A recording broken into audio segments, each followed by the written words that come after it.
کچھ روزے دار ایسے ہوتے ہیں کہ جن کو رمضان کے مہینے میں بھی معاف نہیں کیا جاتا ہے، وہ کتنے بھی روزے رکھ لیں، کتنی نمازیں پڑھ لیں، کتنی عبادت کر لیں، لیکن رمضان جیسے مقدس مہینے میں بھی ان کی بخشش نہیں ہوتی ہے، اللہ تبارک و تعالیٰ ان کو معاف نہیں فرماتا ہے۔ اب آپ غور کیجئے کہ کہیں ان میں سے کوئی ہمارے اندر ایسی کمی تو نہیں ہے جس کی وجہ سے ہمارا نماز پڑھنا، تراویح پڑھنا، عبادتیں کرنا، قرآن کی تلاوت کرنا اور ہمارا ذکر و اذکار کرنا، ہمارے روزے رکھنا، کہیں ایسا نہ ہو کہ ساری ہماری محنتیں برباد ہو جائیں اور یہ ہماری عبادت ہمارے منہ پر مار دی جائے، یہاں تک کہ ہماری بخشش بھی نہ ہو۔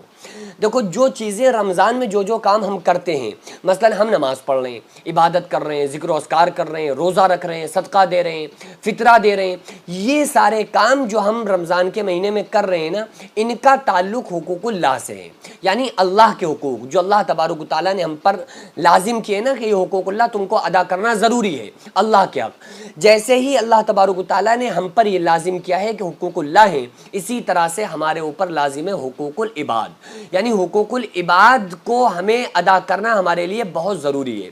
حقوق العباد میں سے اگر کسی کام کو ہم نے ترک کر دیا، کسی چیز کو چھوڑ دیا، تو پھر ہماری تمام عبادتیں برباد ہو جائیں گی۔ آپ صلی اللہ تعالیٰ علیہ وسلم نے ایک مرتبہ سوال کیا کہ میرے صحابہ بتاؤ تم میں سب سے زیادہ مفلس انسان کون ہے، غریب انسان کون ہے؟ تو صحابہ نے عرض کیا کہ یا رسول اللہ صلی اللہ علیہ وسلم، ہم میں سب سے زیادہ مفلس انسان، غریب انسان وہ ہے جس کے پاس کھانے کے لیے کھانا نہ ہو، پہننے کے لیے کپڑا نہ ہو، رہنے کے لیے مکان نہ ہو۔ تو آپ صلی اللہ علیہ وسلم نے ارشاد فرمایا کہ نہیں،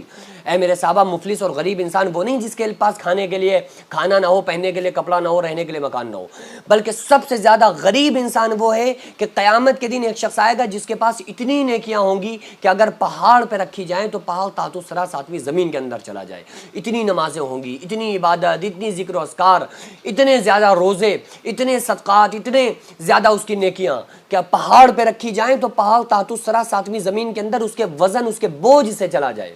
لیکن آپ صلی اللہ علیہ وسلم نے ارشاد فرمایا کہ ادھر دعوے دار کھڑے ہوں گے قیامت کے میدان میں، ادھر لوگ کھڑے ہوں گے اور وہ یہ کہیں گے کہ اے پروردگار عالم، اس نے نمازیں بہت پڑھی تھی، عبادت کی تھی، ذکر و اذکار کیا تھا، روزے رکھے تھے،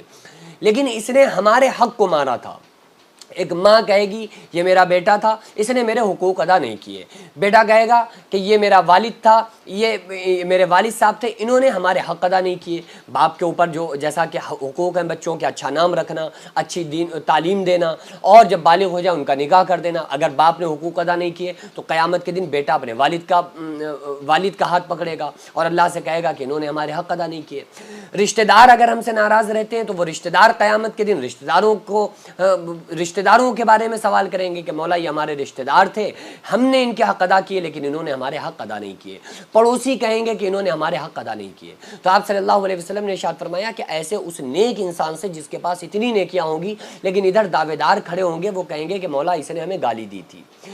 یہ امیر تھا، ہم غریب تھے، ہم اس کے سامنے بول نہیں سکتے تھے تو اس لیے اس نے ہم پر ظلم کیا تھا، اس نے ہماری کھیت کی زمین کو دبایا تھا، اس نے ہم سے ایسی بات کہی تھی جو ہم غریب تھے، ہمارے آنکھ سے آنسو نکلے لیکن ہم اس کو جواب نہ دے سکے۔ لیکن مولا آج کا دن جو ہے وہ انصاف کا دن ہے، مالک یوم الدین، اور تو انصاف کے دن کا حاکم ہے، آج فیصلہ فرما دے، آج ہمیں اس سے تو بدلہ دلوا۔ تو آپ صلی اللہ علیہ وسلم نے ارشاد فرمایا کہ اس کے پاس دینے کے لیے وہاں کوئی بدلہ نہیں ہوگا۔ اگر کسی نے کسی کو تھپڑ مارا تو اس کا کیا بدلہ ہوگا؟ اگر کسی نے کسی کے پیسے مارے تو وہاں پیسے موجود نہیں ہیں جو اس کو پیسے واپس کر دیے جائیں، اور اللہ تبارک و تعالیٰ کہے گا نا کہ اس کا جو حق مارا تھا اس کے پیسے لا کے دو، اس کا یہ جو چیز لی تھی اور اس کا حق ادا نہیں کیا اس کی ادا کرو، تو کہے گا کہ مولا وہ ہماری جو چیزیں، جو نعمتیں اور جو دولت تھی وہ تو دنیا میں ہے، تو وہ کہے گا مولا اجازت ہو تو ہم دنیا سے لے کر آئیں، اپنے گھر سے لے کر آئیں، تو اللہ فرمائے گا وہ تیرا گھر، تیرا مکان، تیری دنیا وہ تو سب ختم ہو چکا ہے، وہ تو قیامت کی وجہ سے سب دھرم بھرم ہو چکا ہے، اب تو کہاں سے لائے گا، وہ دنیا ہی باقی نہیں ہے۔ تو پھر اللہ تبارک و تعالیٰ اس انسان کی نیکیوں میں سے نیکیاں دینا شروع کر دے گا، یہاں تک کہ آپ صلی اللہ علیہ وسلم نے ارشاد فرمایا کہ اگر کسی نے کسی کے 5 پیسے ناجائز مار لیے، 5 پیسے، تو اس کی 700 مقبول نمازیں چلی جائیں گی، اللہ اکبر۔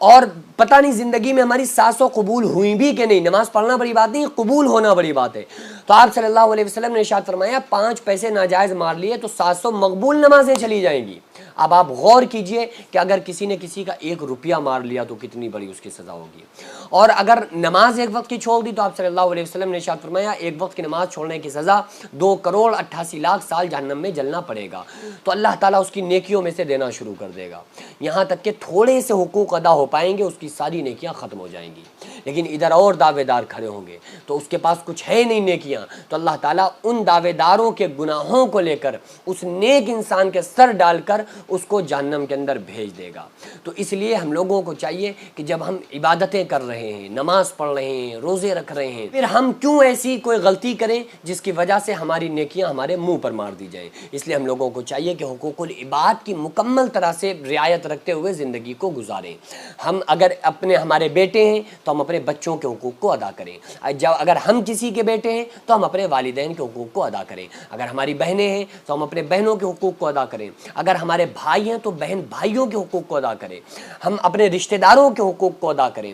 آپ صلی اللہ علیہ وسلم نے ارشاد فرمایا للجار حق، پڑوسی کا سرور حق ہے، ایک پڑوسی کے حقوق کو ادا کرے۔ تو جب یہ سارے حقوق العباد کو ہم ادا کریں گے تو انشاءاللہ تعالی قیامت کے دن ہمارے سامنے کھڑے ہو کر دعویٰ کرنے والا کوئی شخص نہیں ہوگا، تو ہماری نیکیاں محفوظ رہیں گی، ہماری عبادتیں، ہمارے روزے، ہماری نمازیں محفوظ رہیں گی، تو انشاءاللہ تعالی اس کی وجہ سے اللہ تعالی ہمیں جنت میں بھیج دے گا، کیونکہ اچھے کاموں پہ اللہ تعالیٰ کا وعدہ ہے کہ اللہ بخش دے گا، برے کاموں پہ وعدہ نہیں ہے، چاہے گا تو بخشے گا، چاہے گا تو سزا دے گا۔ اللہ رب العالمین کی بارگاہ میں دعا ہے اللہ تبارک و تعالی ہم تمام لوگوں کو عبادت کرنے کی، حقوق اللہ کے ساتھ ساتھ حقوق العباد بھی ادا کرنے کی اللہ تعالیٰ توفیق عطا فرمائے۔ وما علینا الا البلاغ۔ السلام علیکم ورحمۃ اللہ تعالی۔